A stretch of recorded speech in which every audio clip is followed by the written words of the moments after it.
మరి సాయంకాల సమయమందు మన ధ్యానాంశమునకై మార్కు సువార్త 5వ అధ్యాయం 36వ వచనాన్ని మనం చదువుకుందాం. యేసు వారు చెప్పిన మాట లక్ష్య పెట్టక భయపడకము, నమ్మిక మాత్రం ఉంచుమని సమాజ మందిరపు అధికారితో చెప్పి.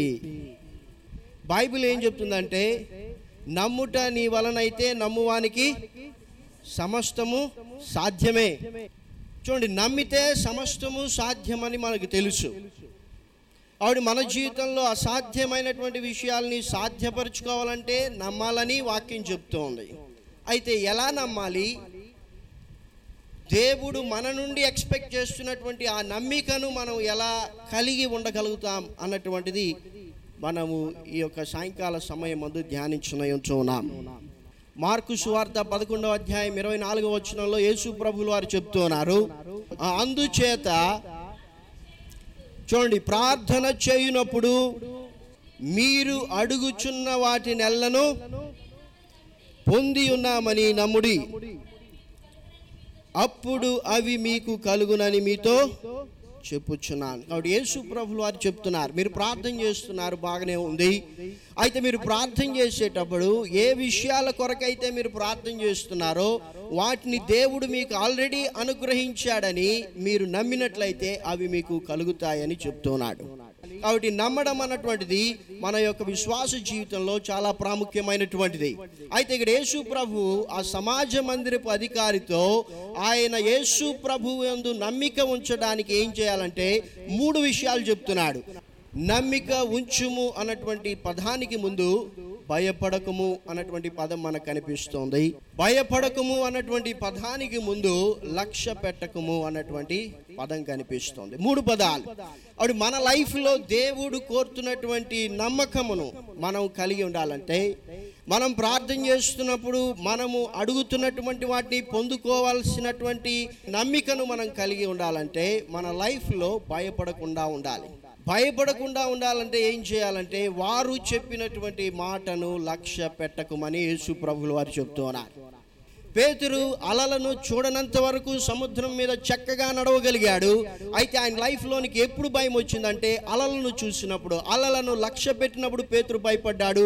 ఎప్పుడైతే భయపడ్డాడో ఆయన కలిగినటువంటి నమ్మికను కోల్పోయాడు. కాబట్టి ఆయన మునిగిపోసాగాడు. అవసరమైనటువంటి నమ్మిక ఎందుకు మన ఆత్మీయ జీవితాల్లో మనం కలిగి ఉండడం లేదంటే, ఈ లోకపు మాటలను మనము వినినప్పుడు భయం వస్తుంది. భయపడినప్పుడు మనము ఉంచాల్సినంత నమ్మికను ఉంచలేకపోతూ ఉన్నాం. గమనించండి, ఈ నమ్మికకు లక్ష్యం ఉంచే రెండిటికి కూడా దగ్గరి సంబంధం ఉంది. బైబిల్ గ్రంథంలో ఈ 2 పదాలు ఒకే సందర్భంలో ఒకే వచనంలో ఉపయోగించినట్లుగా మనం చూస్తాం. సంఖ్యాకాండం 14వ అధ్యాయం 11వ వచనాన్ని చదువుదాం. యెహోవా, ఎన్నాళ్ళ వరకు ఈ ప్రజలు నన్ను అలక్ష్యము చేయుదురు? ఎన్నాళ్ళ వరకు నేను వారి మధ్య చేసిన సూచక క్రియలన్నిటినీ చూచి నన్ను నమ్మక ఉందురు.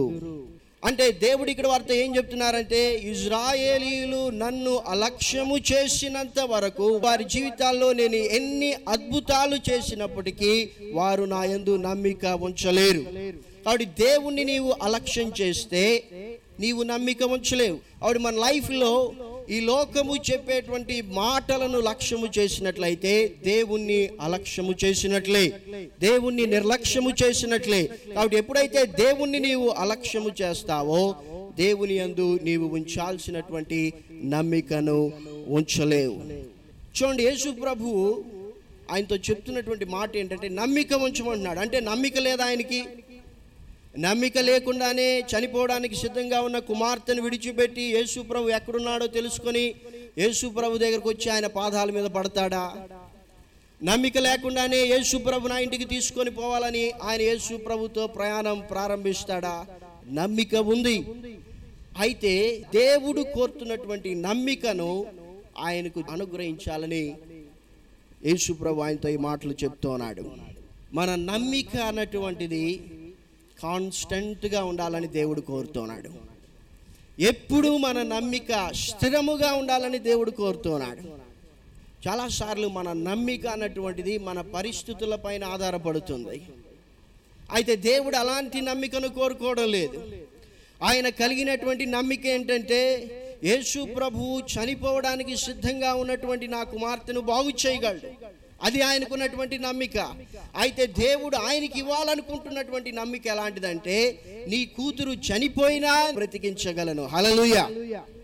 అది మనం అనుకుంటున్నటువంటి నమ్మిక కాదు, పరిస్థితులపైన ఆధారపడేటువంటి నమ్మిక కాదు, నీవు లక్ష్యము చేస్తున్నటువంటి విషయాలను బట్టి నీకు కలిగేటువంటి నమ్మిక కాదు. లోకం కొన్నిసార్లు నీకు నమ్మకాన్ని కలిగిస్తుంది. అవును, యేసు ప్రభు మంచి దేవుడే అంటే అప్పుడు నీ నమ్మిక కొద్దిగా బూస్ట్ అవుతుంది. అదే లోకం మరొకసారి ఏం చెప్తుందంటే, యేసు ప్రభుని ఎందుకు నమ్ముకుంటావు, నీ జీవితంలో ఏం జరిగింది అంటే నీ యొక్క నమ్మిక అంతా తుస్ అనిపోతుంది. అందుకే పరిస్థితులపైన ఆధారపడేటువంటి నమ్మకం దేవుడు కోరుకోవడం లేదు. నీ జీవితంలో నీవు అనుకొననివి ఎదురైనా నీ నమ్మకం అన్నటువంటిది స్థిరంగా ఉండాలని దేవుడు కోరుతూ ఉన్నాడు. సరే, ఆయన లైఫ్లో జరిగినటువంటి సంఘటన మనం చూస్తే, ఆయన నమ్మిక యేసు ప్రభు దగ్గరకు వచ్చినప్పుడు ఎలా ఉన్నింది, యేసు ప్రభువుని కలుసుకొని యేసు ప్రభుతో కొంత సమయము ప్రయాణం చేసిన తర్వాత ఆయన నమ్మిక ఎలా మారింది అన్నటువంటి దాన్ని మనం ఒకసారి ఆలోచన చేద్దాం. ఎందుకు ఆయన కుమార్తె చనిపోయిందంటే మధ్యలో డిలే అయింది. మధ్యలో ఏం జరిగిందంటే, 12 సంవత్సరముల నుండి రక్తస్రావ రోగము చేత బాధపడుతున్నటువంటి ఒక స్త్రీ మరొక వైపు నుంచి యేసుక్రీస్తునందు నమ్మిక వచ్చింది. హల్లెలూయా. ఏంటి ఆ నమ్మిక అంటే, యేసు ప్రభు యొక్క వస్త్రపు చెంగును నేను ముడితే నా జీవితంలో అనేక సంవత్సరములుగా బాధపడుతున్నటువంటి ఈ రోగము నుండి నాకు స్వస్థత కలుగుతుంది. స్వామి ఇప్పుడు యేసు ప్రభు దగ్గరికి వస్తుంది. యేసు ప్రభు యొక్క వస్త్రపు చెంగును ఆమె ముట్టింది. వెంటనే యేసు ప్రభువులో నుండి ప్రభావము బయలుదేరింది. ఆ స్త్రీ ఆమె జీవితంలో ఎదురు చూస్తున్నటువంటి గొప్ప స్వస్థతను ఆమె పొందుకొనింది. ఎప్పుడైతే ఇది జరిగిందో అక్కడ మధ్యలో ఒక కూడికలాగా ఏర్పడింది. యేసు ప్రభు ఒకసారి జనసమూహమును ఆగమన్నాడు. నాలో నుండి ప్రభావం బయటకు వచ్చింది. ఏం జరిగింది ఇక్కడ అన్నప్పుడు అక్కడ ఆ స్త్రీ వచ్చి యేసు ప్రభు గురించి సాక్ష్యం చెప్పింది. ఆమె లైఫ్లో ఏమేమి కోల్పోయిందో, ఎలా కోల్పోయిందో, ఎన్ని సంవత్సరాలుగా ఈ బాధ చేత ఆమె బాధపడుతూ ఉందో ఇవన్నీ కూడా ఆమె అక్కడ వివరించి చెప్పింది. ఈ సమాజ మందిరపు అధికారి బాధపడింటాడా? ఖచ్చితంగా బాధపడి ఉంటాడు. అయ్యో డిలే అయిపోతాం.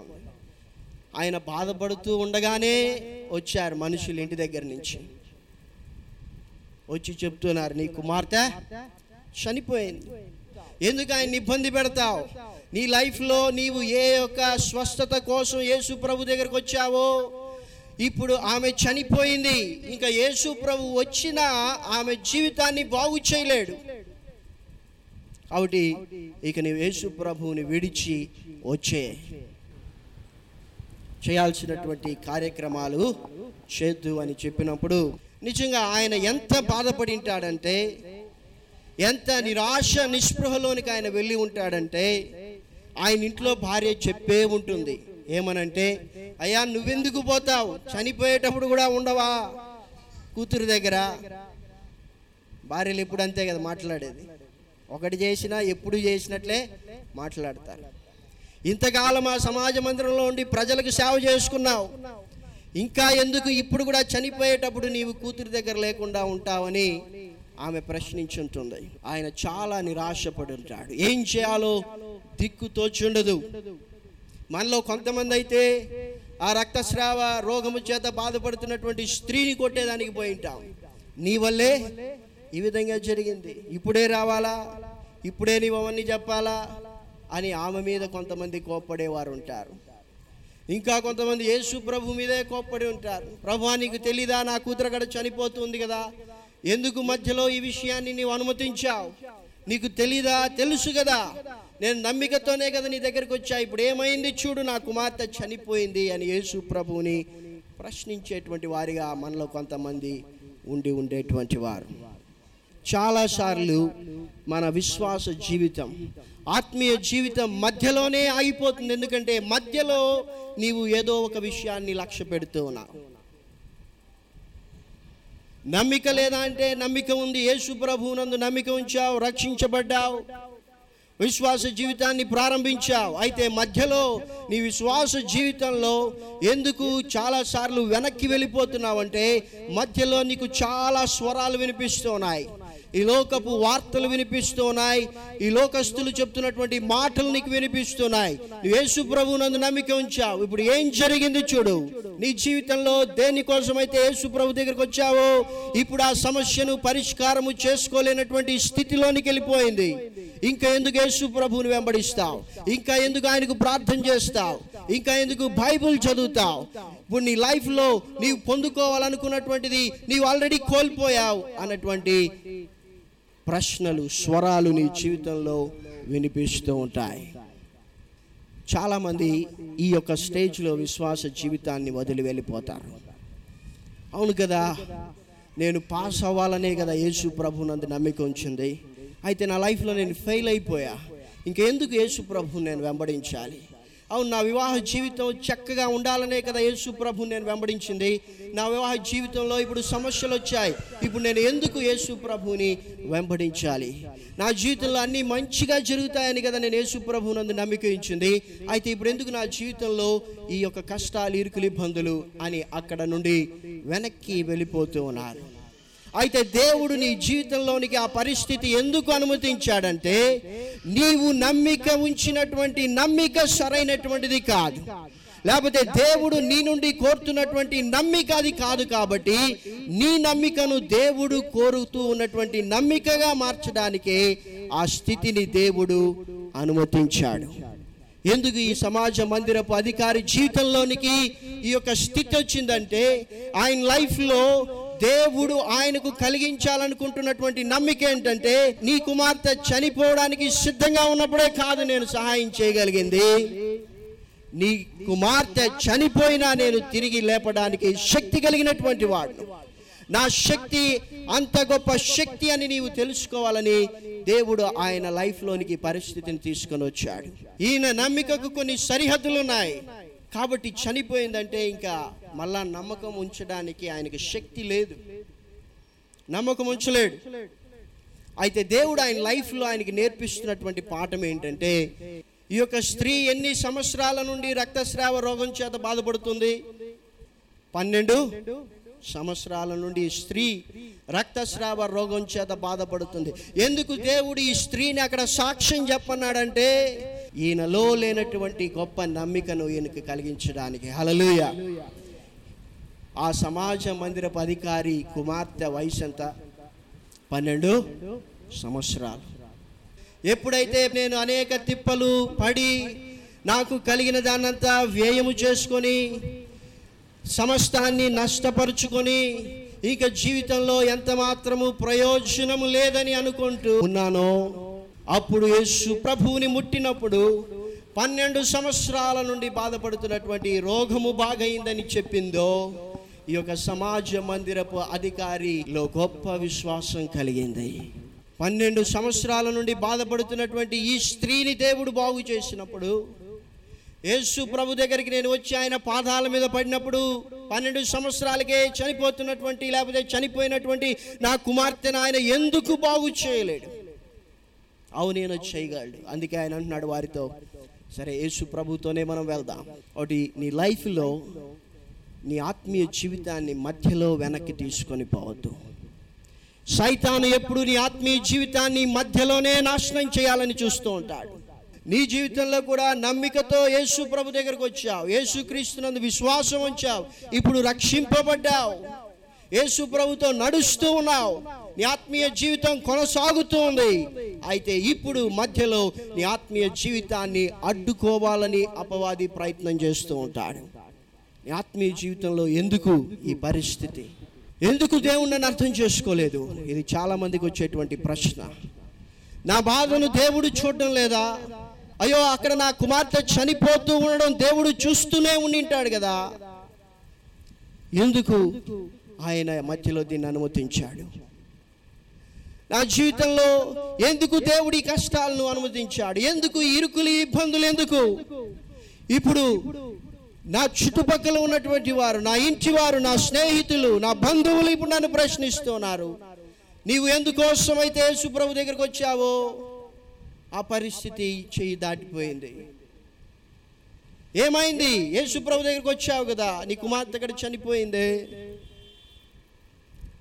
అన్నటువంటి స్వరాలు నీ జీవితంలో ఎప్పుడు వినిపిస్తూనే ఉంటాయి. యేసు ప్రభు అలాంటి స్థితిని కలిగినటువంటి మనతో ఏం చెప్తున్నాడంటే, వారి మాటలను లక్ష్య పెట్టద్దు, భయపడద్దు. ఈ లోకము చెప్పేటువంటి మాటలను నీవు లక్ష్య పెట్టనంత వరకు నీవు భయపడవు. వారు చెప్పే మాటలను లక్ష్య పెడితే తప్పకుండా భయపడిపోతావు. ఎప్పుడైతే భయపడిపోతావో ఇక నమ్మిక ఉంచలేవు. దేవుడు కోరుతున్నటువంటి నమ్మికను మనం కలిగి ఉండాలంటే మనము యేసు మీద లక్ష్యం ఉంచాలని అపోస్తుడైన పౌలు హెబ్రీ సంఘానికి రాస్తూ ఉన్నాడు. హెబ్రీలకు రాసినటువంటి పత్రిక 3వ అధ్యాయం 1వ వచనాన్ని మనం చదువుదాం. ఇందువలన పరలోక సంబంధమైన పిలుపులో పాలు పొందిన పరిశుద్ధ సహోదరులారా, మనము ఒప్పుకొనిన దానికి అపోస్తలుడను ప్రధాన యాజకుడునైన యేసు మీద లక్ష్యముంచుడి. ఈ లోకం ఎప్పుడు యేసు మీద లక్ష్యం ఉంచకుండా మిమ్మల్ని ప్రేరేపిస్తూ ఉంటుంది. చాలా స్వరాలు మీకు వినిపిస్తూ ఉంటాయి, చాలా దృశ్యాలు మీకు కనిపిస్తూ ఉంటాయి, చాలా ఆకర్షణలు మీకు ఎదురవుతూ ఉంటాయి. అయితే యేసు మీద మీ లక్ష్యం ఉంచండి. ఎందుకంటే యేసు మీద మీరు లక్ష్యం ఉంచితే మీకు భయము కలగదు. దేవుడు మీలో కోరుతున్నటువంటి నమ్మికను మీరు కలిగి ఉంటారు. యేసు మీద లక్ష్యం ఉంచితే ఏం జరుగుతుందంటే, నీ లైఫ్లో దేవుడు ఎందుకు ఆ పరిస్థితిని అనుమతించాడో నీకు అర్థమవుతుంది. మన లైఫ్లో యేసు మీద లక్ష్యం ఉంచకపోతే నీ కష్టాలను బట్టి నీవు గొనుగుతావు, నీ కష్టాలను బట్టి నీవు ఏడుస్తూ ఉంటావు, దేవుణ్ణి శోధిస్తావు, దేవునికి కోపం పుట్టిస్తావు. ఇజ్రాయిల్ అంతా చేసింది ఇదే. దేవుని మీద లక్ష్యం ఉంచలేదు, పరిస్థితుల మీద లక్ష్యం ఉంచారు. కాబట్టి పరిస్థితులు మారిపోతూ ఉంటే వారు మారిపోతూ వచ్చారు. వారి మాటలు మారిపోయాయి, వారి ఆత్మీయ జీవితం మారిపోయింది, వారి స్తుతి ఆరాధన జీవితం మారిపోయింది, వారి నమ్మిక మారిపోయింది, అన్నీ మారిపోయాయి. బికాస్ వారి పరిస్థితులు మారిపోయాయి. అప్పుడు నీ జీవితంలో యేసు మీద లక్ష్యం ఉంచితే, ఏ పరిస్థితులు అయితే దేవుని మీద నీవు కోపపడతావో, ఏ పరిస్థితులు అయితే దేవుని మీద నీవు సనుగుతావో, గొనుగుతావో, అర్థం చేసుకోవో, ఆ పరిస్థితిని బట్టే దేవుణ్ణి నీవు స్తుతించగలుగుతావు. హల్లెలూయా. కాబట్టి సాయంకాల సమయమందు దేవుడు మనతో మాట్లాడుతున్నాడు. యేసు ప్రభువునందు మనం నమ్మిక ఉంచి ఆయన దగ్గరికి వచ్చాం, బాగుంది. అయితే ఆ నమ్మికే కాదు, నీవేదో ఒక అవసరం కోసం యేసు ప్రభు దగ్గరికి వచ్చావు. ఆ అవసరం తీరిపోతే ఇక యేసు ప్రభు నీకు అవసరం లేదని వెళ్ళిపోతావు. కాబట్టి ఆ నమ్మికతోనే నీ ఆత్మీయ జీవితాన్ని ముగించాలని దేవుడు కోరుకోవడం లేదు. ఇప్పుడు దేవుడు నీ నుండి ఏమి కోరుతున్నాడంటే, ఏదో ఒక నమ్మికతో వచ్చావు, అయితే ఆ నమ్మికనే దేవుడు కోరుతున్నటువంటి నమ్మికగా మార్చాలని దేవుడు ఎదురు చూస్తున్నాడు. కాబట్టి ఆ విధంగా దేవుడు మన లైఫ్లోనికి అనుమతించే ప్రతి పరిస్థితిని మనం యాక్సెప్ట్ చేద్దాం. ప్రతి సిచ్యువేషన్ని, ప్రతి డిలేని మనం అంగీకరిద్దాం. ఏంటంటే దీంట్లో మనం నేర్చుకోవాల్సినటువంటి ఒక ఆత్మీయ పాఠం ఉంది. అందుకే దేవుడు దీన్ని డిలే చేశాడు. ఈ యొక్క డిలే, ఈ సమస్య, ఈ కష్టం, ఇరుకు, ఇబ్బంది నా జీవితంలో నేను కోరుతున్నటువంటి అద్భుతము కంటే ఇంకా ఉన్నతమైనటువంటి అద్భుతాన్ని, ఇంకా మంచి గొప్ప అద్భుతాన్ని దేవుడు చేయడానికి అని నమ్ముదాం. కళ్ళు మూసుకొని యేసు మీద మనం లక్ష్యం ఉంచుదాం. నా ఆరోగ్యం కొరకు నమ్మికతో యేసు ప్రభు దగ్గరికి నేను వచ్చాను. ఇక అయిపోయింది, డాక్టర్స్ చెప్పారు ఇక నీ ఆరోగ్యము మెరుగుపడదు, నీ ఆరోగ్యము బాగు కాదని చెప్పేశారు. ఇక ఎందుకు యేసు ప్రభుని నేను వెంబడించాలి, యేసు ప్రభుని విడిచి వెళ్ళిపోదాం అన్నటువంటి ఒక పరిస్థితిని నువ్వు కలిగి ఉన్నావేమో. నీ చదువు కొరకు నమ్మికతో యేసు ప్రభు దగ్గరికి వచ్చావేమో. అయితే నీ చదువులో నీవు అనుకున్నటువంటి ఒక సమస్య నీకు ఎదురైందేమో, ఫెయిల్ అయిపోయావేమో, నీవు అనుకున్నటువంటి మార్కులు నీకు రాలేదేమో. ఇప్పుడు ఎందుకు యేసు ప్రభు నేను వెంబడించాలి? నీ స్నేహితులు చెప్తున్నారు, నీకు స్వరము వినిపిస్తూ ఉంది, ఈ లోకం నీతో చెప్తూ ఉంది, ఎందుకోసం యేసు ప్రభు దగ్గరికి వచ్చావు? ఇప్పుడు ఆ పరిస్థితి చెయ్యి దాటిపోయింది. ఎందుకోసం యేసు ప్రభు దగ్గరికి నీవు వచ్చావు? నమ్మికతో. ఇక నీవు ఆ పరిస్థితిలో నమ్మిక ఉంచలేనటువంటి స్థితిని ఇప్పుడు నీవు కలిగి ఉన్నావు. ఎందుకు ఇంకా యేసు ప్రభుకి ప్రార్థన చేస్తావు?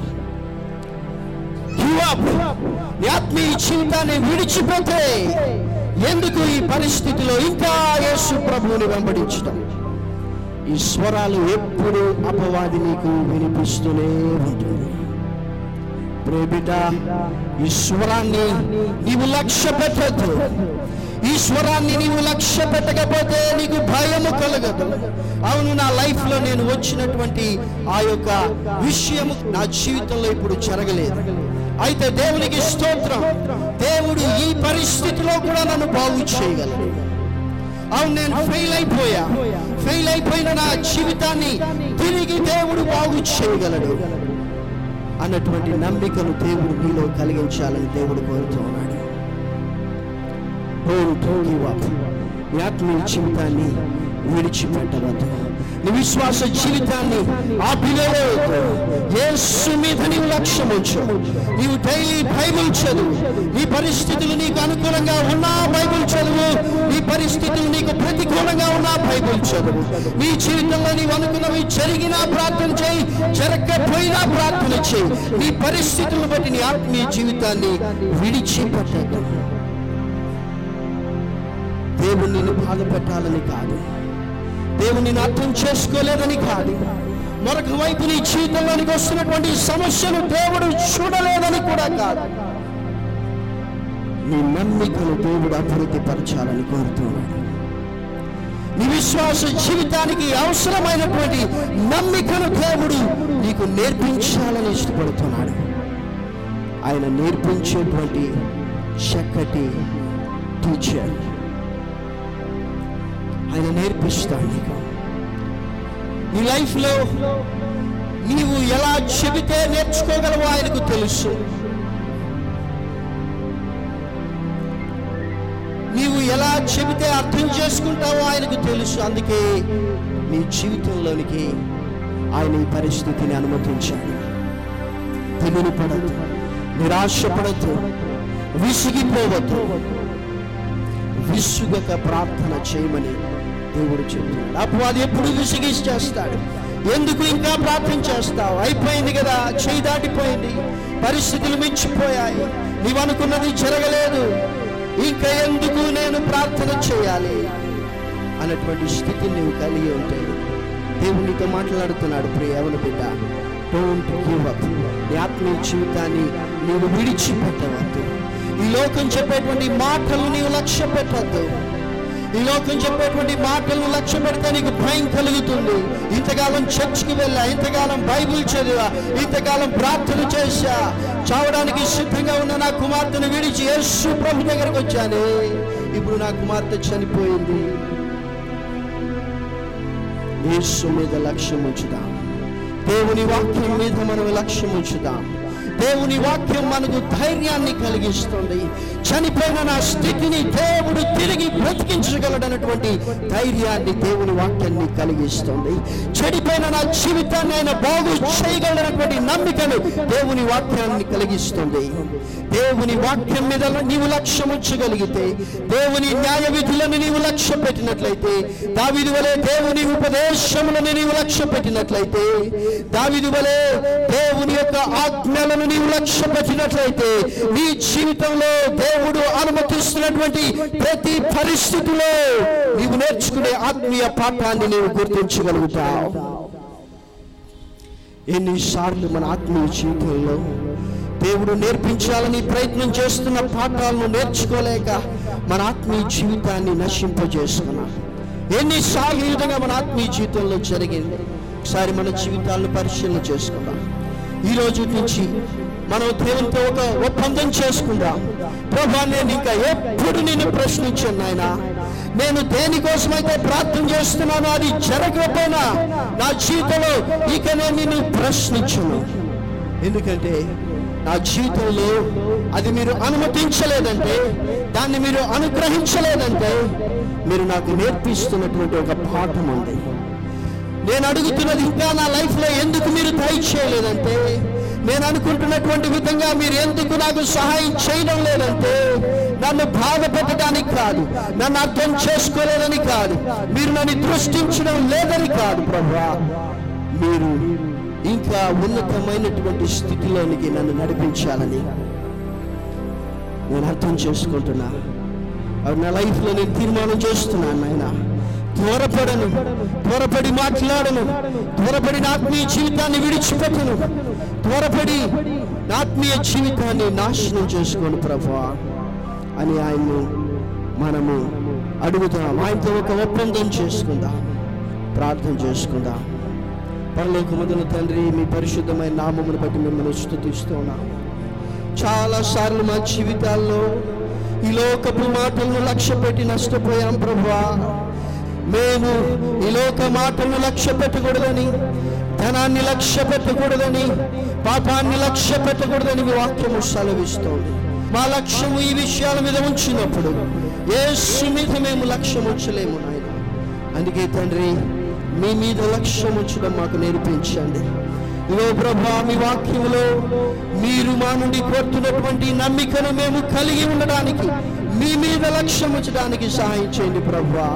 ఇక ఈ లోకం మాతో చెప్తున్నటువంటి మాటలు కాదు, ఇక మా కళ్ళ ఎదుట కనిపిస్తున్నటువంటి దృశ్యాలను కాదు, ఇక మా పరిస్థితులను బట్టి కాదు ప్రభువా, మేము మీ మీదే లక్ష్యం ఉంచుతున్నాం.